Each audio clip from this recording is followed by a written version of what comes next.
салом ба мардуми шарифи Тоҷикистон, алал хусус ба мардуми шарифи Бадахшон.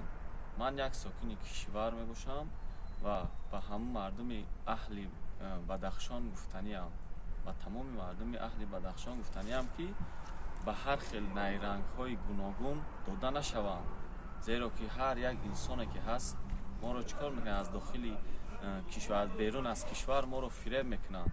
яъне шуморо ба ҳар хел найрангҳо мебаранд, то ин ки шумо ҷанг кунед, мисол митинг бардоред, ба ҳар хел гуна найрангҳо дода нашавед, зеро ки ҳар як нафасе ки дар кишвар мекашем бояд шукрона кунем ки нафаси озод дорем. бинобар ҳар як нафаси озоди кашидаи мо ин шукрона кардан дар кораи барои ҳамин гуфтаниям ки бигзор ҳамеша давлатамон тиҷу осоишта бошад ва дуо мекунем ки ҳамавақт шоду фирӯз бимонем, мисол нафаси озоди беғаму дардро бикашем.